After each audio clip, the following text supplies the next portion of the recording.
Amados irmãos e irmãs, estamos neste itinerário final para a Semana Santa e a quinta semana da Quaresma, ela era chamada antigamente como a primeira semana da Paixão, pela proximidade e pela analogia dos textos. O que nós acabamos de ouvir na primeira leitura esta perícope que nós acabamos de ouvir está em consonância com o Evangelho, em que Nosso Senhor fala que aqueles que não creem em Cristo, no Cristo, irão morrer nos seus pecados.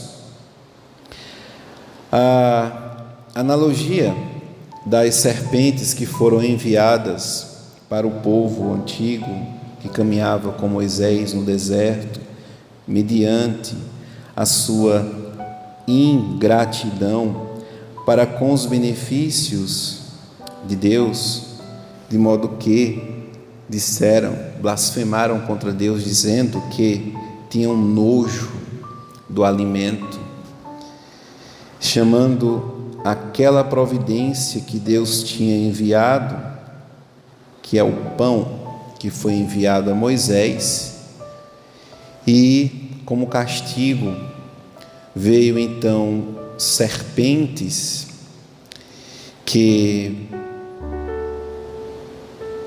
picou todas as gentes e que por ordem divina,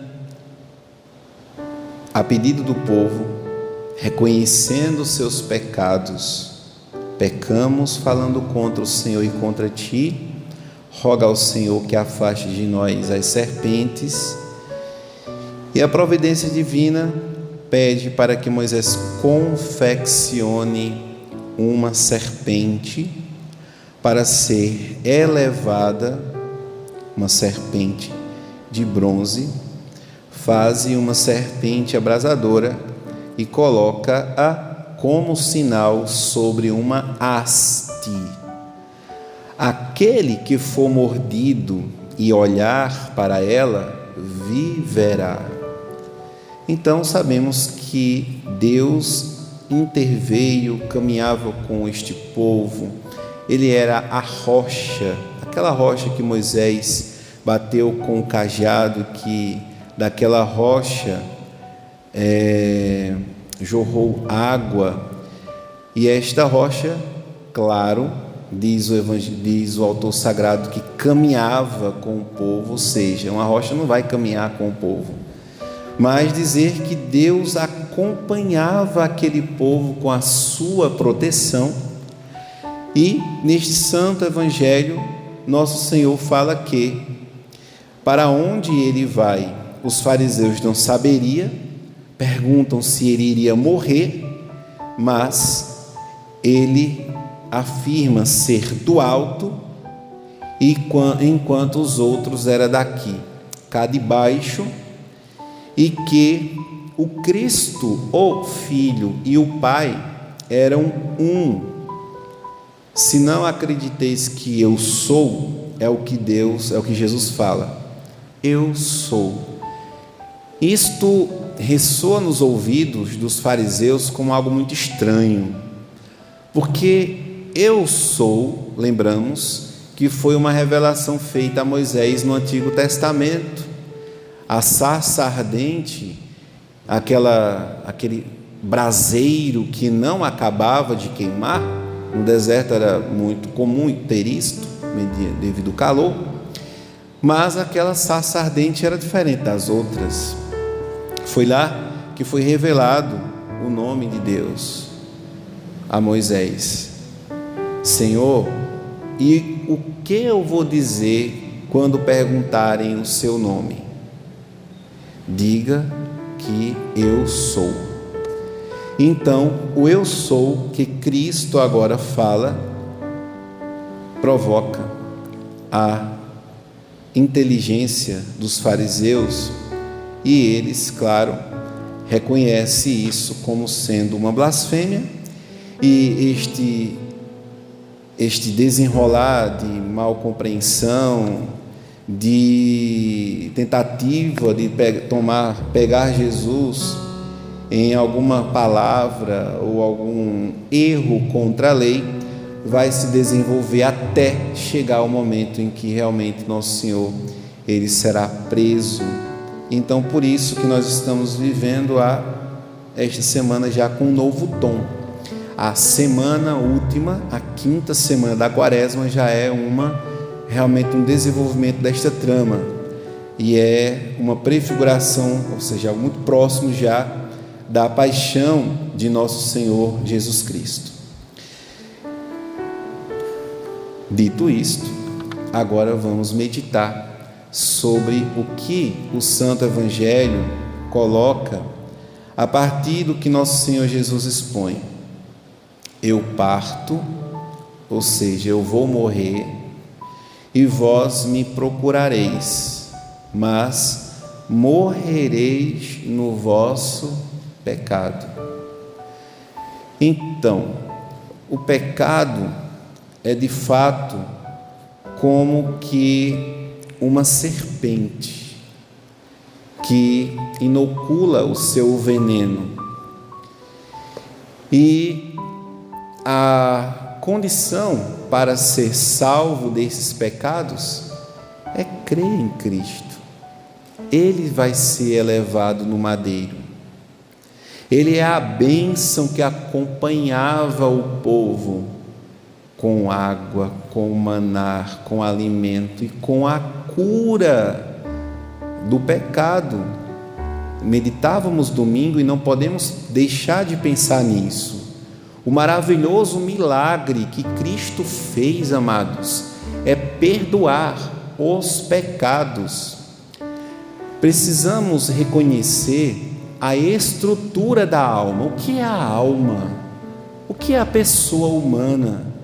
Basta nos meditar quem é Deus, quem é nosso Senhor Jesus Cristo. Na nossa profissão de fé, Deus, ele é Pai e Filho e Espírito Santo, 3 pessoas, e a segunda pessoa da Santíssima Trindade, Deus, ele se encarnou, houve uma união perfeita. Lembramos que São Paulo diz: tudo considero como lixo em virtude de Cristo Jesus, para que eu seja encontrado nele. Então, houve uma união perfeita entre a vida divina e a nossa vida humana, na pessoa de nosso Senhor Jesus Cristo. Você já parou para pensar e meditar sobre este grande mistério? Cristo, Deus, ele une-se perfeitamente à nossa humanidade, e isto é uma prova de amor, de salvação para a humanidade. Eu vou me unir à humanidade para salvar esta humanidade. Então, o que fez Jesus? Isso aqui, então, nós pensamos sobre a nossa estrutura da alma. Então, esta união, ela aconteceu, e a dimensão mais elevada do nosso ser, depois do corpo, depois do nosso espírito, primeiro é a alma, que assume o nosso espírito e o nosso corpo.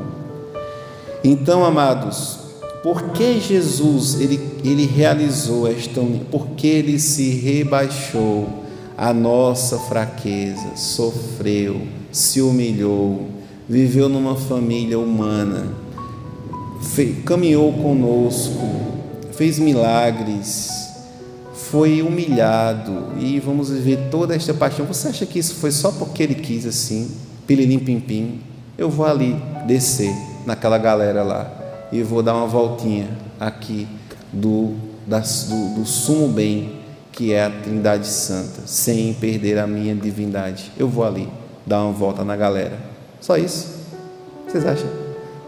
Só por isso. Para quê? Para salvar a humanidade, isto é o que a gente canta. Prova de amor maior não há que doar a vida pelo irmão. E aí? Vamos ficar blasfemando? Como o povo lá antigo, reclamando do maná, da missa? Deus então deu alimento, deu água, deu a cura, para curar, salvar os pecados daquele povo. E eu vou ficar assim agora, né? Blasfemando contra Deus, né? Negando o seu amor, né? Se fizermos assim, aí é o que nosso Senhor Jesus disse: morrereis nos vossos pecados. Se vocês não se converter a Cristo, na alminha de vocês, vai morrer tudo na tuia, no pecado, no pecadinho de vocês, né? É isso que nosso Senhor quer? Ele não quer isto. Então, por isso que você menospreza, que se chama conversão e salvação, nosso Senhor deu a vida, somente. Por isso que todo mundo menospreza, Cristo deu a sua vida. Amados, o tempo é hoje. Você tem garantia que amanhã vai acordar vivo? Vai acordar viva? Mas muitos infelizmente pensam que nasceram como batata, que quando morrer vai ser plantado no chão. Meu vovô Antônio, quando convidaram-o para a igreja cristã do Brasil, ele disse: protestante, eu ir para uma igreja que quando a pessoa morre não coloca uma cruz no chão? Eu não sou batata para ser enterrado no chão sem cruz. Ele tinha sua piedade, né? Sua fé. E aí? Podemos tomar este exemplo? E aí? Eu vou morrer na tuia, nos meus pecados, sem crer na salvação? E se Cristo me salvou, o que farei eu para devolver este amor que Ele me amou? Isto é fé. Isto é fé. É devolver a Cristo o amor que Ele eternamente nos doou e que continua por meio dos sacramentos da sua igreja, nos doando por meio dos santos sacramentos. Antigamente foi o maná, hoje é a Eucaristia, hoje é a Santa Missa. Vejam como eles me amam, né? Como é que o povo ama nosso Senhor Jesus Cristo? Ama demais, né? Então, amados, nós ouvimos o Evangelho, que ele sirva de juízo para o nosso exame de consciência e que não permitamos, nosso Senhor nos alerta, não morramos em nossos pecados, mas nos convertamos ao Eu Sou, que é Cristo, que é nosso Senhor. Aquele que me enviou está comigo, Ele não me deixou sozinho, porque sempre faço o que é do seu agrado. Se o Filho cumpriu os preceitos do Pai, Ele nos ensinou também a fazer o mesmo. Façamos então, portanto, e troquemos a vida da terra nela pela vida da eternidade, por meio da piedade e da participação dos santos mistérios que a Igreja, como mãe santa, convida os seus filhos a também converterem-se o coração a Deus. Glória ao Pai, ao Filho e ao Espírito Santo,